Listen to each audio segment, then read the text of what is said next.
हाय, हम लोग last lecture में है ना एटॉमिक एंड मॉलिक्यूलर का है ना पूरा क्वेश्चन किए थे, है ना। आज हम जो करेंगे वो न्यूक्लियर का करेंगे, है ना। गेट 2021 न्यूक्लियर से जितना भी क्वेश्चन पूछा गया था न्यूक्लियर फिजिक्स से, है ना, उसको हम लोग सॉल्व करेंगे, ठीक है। तो इसमें से जो पहला क्वेश्चन है वो ये है, देखो जरा। पहला क्वेश्चन इसमें से न्यूक्लियर से हम ये ले रहे हैं, है ना। पहला क्वेश्चन भी ये है, द कूलम एनर्जी, है ना। पेपर में जो मेरा इसका नंबर दिया गया है वो दिया गया है 18, ठीक है। The coulomb energy component in the binding energy of A nucleus, है ना, इज 18.432 MeV, है ना। पहला लाइन का मतलब ये है ना, कि न्यूक्लियस का जो बाइंडिंग एनर्जी होता है उसमें से कूलम एनर्जी जो है ना, कूलम एनर्जी का जो योगदान है वो 18.432 MeV है ना। If the radius of the uniform and spherical charge distribution in the nucleus is 3 Fermi, है ना। सीधी सीधी अब ये आगे लाइन का मतलब ये है ना कि रेडियस जो है न्यूक्लियस का वो 3 फर्मी है ना। द कॉरस्पॉन्डिंग एटॉमिक नंबर, है, तो ये बोल रहा है कि एटॉमिक नंबर जो है उस न्यूक्लियस का क्या होगा, ठीक है। अब देखो तो कुछ डाटा दिया यहाँ पे, देखो गिवन दैट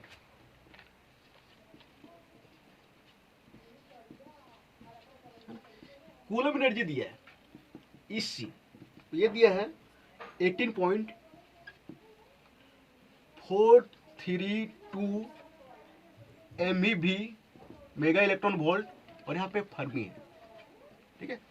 और रेडियस दिया है न्यूक्लियस का, वो दिया है 3 फर्मी, ठीक है।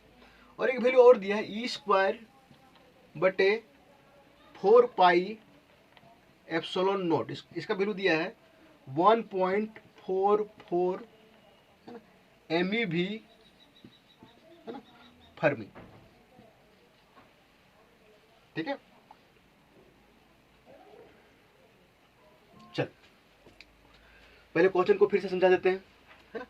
अब देखो तो ये न्यूक्लियस के बारे में बोलता है ना। ये न्यूक्लियस हम लोग को पता है ना कि न्यूक्लियस में बाइंडिंग एनर्जी होता है ना। और बाइंडिंग एनर्जी क्या होता है, वो एनर्जी है ना जो न्यूक्लियस को बांध के रखता है ना, that energy called binding energy. और बाइंडिंग एनर्जी जो होता है वो बहुत सारी एनर्जी का सम होता है ना। तो बाइंडिंग एनर्जी जो है जो न्यूक्लियस का होता है वो सम होता है कूलम एनर्जी का, है ना, साइमेट्रिक एनर्जी का, है ना, एसाइमेट्रिक एनर्जी का, है ना, पेयरिंग एनर्जी का, है ना। और एक और होता है वॉल्यूम एनर्जी, है ना। तो बाइंडिंग एनर्जी जो होता है न्यूक्लियस का, है ना, वो Coulomb energy, symmetric energy, asymmetric energy, pairing energy plus volume energy का सम होता है ना। तो हमको इसमें से सिर्फ कूलम एनर्जी निकालना है ना, कि बाइंडिंग एनर्जी ये न्यूक्लियस का जो है वो कूलम एनर्जी, सिर्फ कूलम एनर्जी क्वेश्चन में जो है सिर्फ कूलम एनर्जी निकालने के लिए बोल रहा है ना। तो सिर्फ हमको ये निकालना है ना। अब थोड़ा ध्यान देना, अगले क्वेश्चन में हो सकता है अगले बार ये निकालने के लिए बोल दे, ये निकालने के लिए बोल दे, ये निकालने बोल दे, ये निकालने बोल दे, ठीक है। तो ये तो इस बार पूछ दिया गया है ना। तो हर एक का ना फॉर्मूला होता है ना, और फार्मूला को यहाँ ड्राइव करना बड़ा मुश्किल है ना, इसको हम डायरेक्ट लिखते हैं, ठीक है। तो कूलम एनर्जी जो होता है ना वो उसका फॉर्मूला ये होता है, इसी बराबर -3/5, है ना, -3/5 Z²E²/4 पाई एप्सिलॉन नॉट, है ना, और यहाँ पे रेडियस होता है, ठीक है। इसको मिटा देते हैं, है ना। जहाँ पे क्या है, जेड मेरा क्या है ना, ये मेरा क्या है, सबको पता है।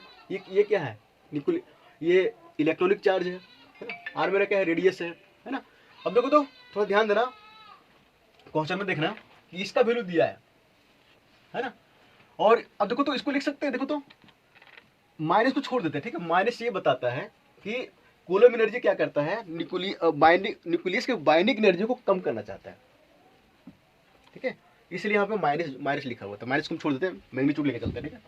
तो आगे इसको लिख सकते 3/5 है ना। और यहाँ लिख सकते हैं E²/4πε0 है ना, और Z² है ना। अब वैल्यू पुट कर दो, देखो कूलम एनर्जी का वैल्यू क्या दिया है ना, वो दिया है इसका 18.432 MeV मेगा इलेक्ट्रॉन वोल्ट है ना। 3/5 रहने देते हैं, है ना। अब देखो इसका डायरेक्ट वैल्यू दिया है E²/4πε0 है ना। इसका दिया है 1.44 है ना MeV है ना। और यहाँ पे फर्मी है, ठीक है। और Z² रहने देते हैं यहाँ पे, हाँ हमको जेड ही तो पता करना है ना। क्या पता करना, जेड पता करना है ना, मतलब हमको एटॉमिक नंबर पता करना है ना। अब देखो तो नीचे क्या है, आर है ना। आर का वैल्यू कितना दिया है, 3 फर्मी है ना। अब देखो तो यूनिट देखो, ये कट जाएगा है ना, फर्मी फर्मी कट जाएगा है ना।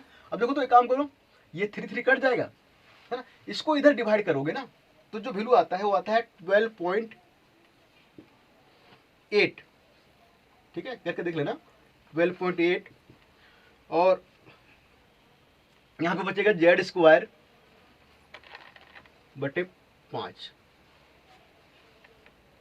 है ना। अब देखो इसको इधर मल्टीपल करोगे ना, तो Z² बराबर जो आएगा है ना, वो लगभग आएगा 12 कितना होता है, 60 और 8, ये लगभग 65 आता है, ठीक है। 64 आता है ना। अब देखो तो इसका रूट निकालो, क्या आ जाएगा, Z ±8 आएगा ना, है ना। तो Z कितना आएगा, आंसर 8 है ना। अब देखो तो चूंकि माइनस एटॉमिक नंबर जो है माइनस में होता नहीं है ना, इसलिए Z क्या आ जाएगा 8, ये मेरा आंसर हो गया, ठीक है। कौन सा ऑप्शन है, ऑप्शन देख लेना, ठीक है। चलो अगला क्वेश्चन करते हैं लोग,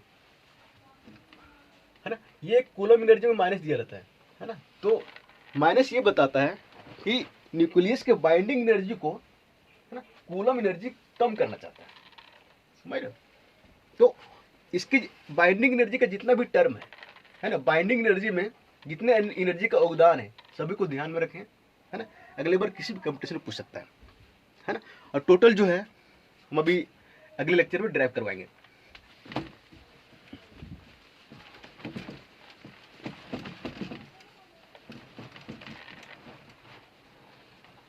मेरी जब न्यूक्लियर फिजिक्स की क्लास चलेगी ना, उस समय टोटल जो है वो फार्मूला आ जाएगा, ठीक है। अगला जो क्वेश्चन है वो है ये है, इसमें जो है 56 नंबर दिया है, आप लोग देख लेना कौन सा है ना।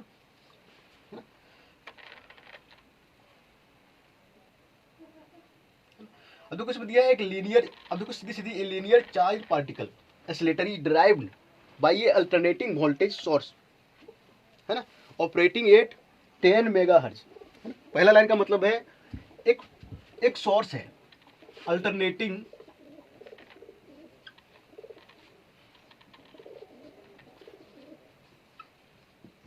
वोल्टेज सोर्स है ना।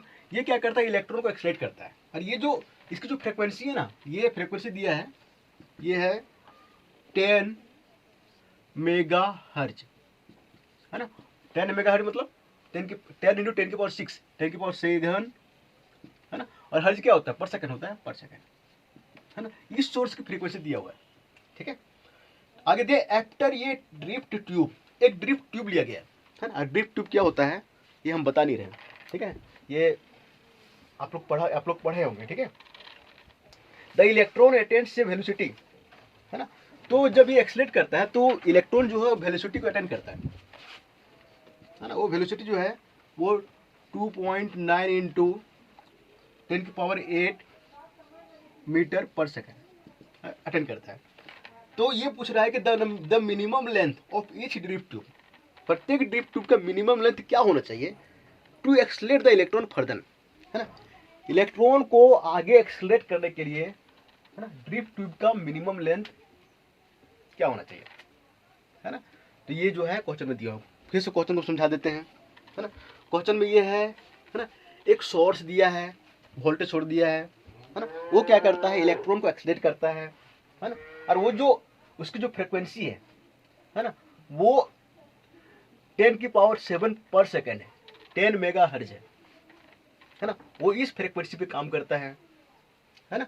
अब जब इलेक्ट्रॉन को एक्सलेट करता है तो इसकी जो इलेक्ट्रॉन की किसी समय जो वेलोसिटी होती है वो 2.9 इंटू 10⁸ मीटर पर सेकेंड होता है ना। तो ये यहाँ ये पूछ रहा है ना, ड्रिफ्ट ट्यूब का मिनिमम लेंथ निकालें, ड्रिफ्ट ट्यूब का मिनिमम लेंथ निकालें, है ना, फॉर फर्दर एक्सलेट, है ना, इलेक्ट्रॉन को आगे एक्सलेट करने के लिए, है ना, ड्रिफ्ट ट्यूब का मिनिमम लेंथ निकालें। ठीक है, तो देखो सिंपल सा क्वेश्चन था, ठीक है, इसमें कुछ करना नहीं था। देखो तो लेंथ निकालना है ना। और लेंथ बराबर क्या होता है पता है ना, हम लोग बेसिक बचपन से पढ़ते हैं यार, v into T, velocity time क्या होता है, लेंथ होता है ना। वेलोसिटी की यूनिट क्या होता है, मीटर पर सेकंड, और टाइम का क्या होता है, सेकंड। सेकंड कट जाएगा, सेकंड पर सेकंड कट जाएगा, है ना। तो क्या होगा, सिर्फ मीटर बचेगा और इधर भी मीटर, है ना। यूनिट जो है दोनों साइड सेम होना चाहिए। तो एल बराबर क्या होता है, v इंटू टी, या तो v इंटू टी बराबर क्या होता है, एल होता है ना। अब देखो वेलोसिटी दिया है ना। अब देखो ये मेरा क्या है, टाइम पीरियड है ना। ये मेरा क्या है, टाइम पीरियड, इसको हम इस कैपिटल टी से लिखते हैं, है ना। अब हमको टाइम पीरियड नहीं दिया है, लेकिन टाइम पीरियड नहीं दिया तो फ्रीक्वेंसी दिया है। हमको पता है टाइम पीरियड बराबर क्या होता है, 1/फ्रीक्वेंसी, है ना। यहाँ से हम टाइम पीरियड निकाल लेंगे, कितना हो जाएगा, 1/10⁷ पर सेकेंड, है ना। और फिर ऊपर जाके क्या हो जाएगा, 10⁻⁷ सेकेंड। तो टाइम कितना आ गया, 10⁻⁷ सेकेंड, है ना। वेलोसिटी पता है, टाइम पता है ना। तो हम क्या निकाल लेंगे, लेंथ निकालेंगे। अब देखो तो वैल्यू पुट कर दो, है ना। अब देखो तो यहाँ ध्यान देना, ठीक है, एक चीज तुम लोग के लिए छोड़ रहे हैं, है ना। यहाँ पे टी है ना, हमें t/2 लेंगे, है ना। जो इस टॉपिक को पढ़ा हुआ समझ गया होगा, ठीक है, और जो नहीं पढ़ा होगा वो कमेंट में बताना कि सर आप कैसे लिए इसको, ठीक है। हम डिस्कस करेंगे इसको, क्योंकि ये सिंपल सा चीज़ है, सभी को आना चाहिए। अब देखो वेलोसिटी पुट करो, वेलोसिटी कितना है, 2.9 इंटू 10⁸ मीटर पर सेकेंड, है ना। और टाइम पीरियड कितना निकालिए, 10⁻⁷ सेकेंड, है ना। और नीचे क्या है, 2 है ना। राइट साइड क्या है, एल है ना। अब देखो तो सेकेंड कट जाएगा, है ना, मीटर। अब इसको सॉल्व करोगे ना तो आ जाता है एल बराबर, देखना आ जाता है 14.5 मीटर, ठीक है। ये आंसर होगा मेरा, ठीक है। तो ये इसमें ऑप्शन नहीं दिया था, है ना, इसमें जस्ट वैल्यू निकालना था, है ना। तो ड्रिफ्ट ट्यूब का जो वैल्यू होगा, है ना, जो ड्रिफ्ट ट्यूब का लंबाई होगा वो 14.5 मीटर होगा, ठीक है। अब देखो तो 2-3 क्वेश्चन और है ना। तो इसको हम अगले वीडियो में करते हैं। एक्चुअल में क्या है, एक वीडियो में कर देते हैं, ठीक है। बट होता क्या है कि अगर वीडियो लंबी हो जाती है ना, अपलोड करने में बड़ा दिक्कत होता है, ठीक है। तो न्यूक्लियर फिजिक्स का भी एक वीडियो और लगेगा। इसके बाद हम लोग क्वांटम का करेंगे, मैथमेटिकल करेंगे, EMT करेंगे, सबका करेंगे, ठीक है। Thank you.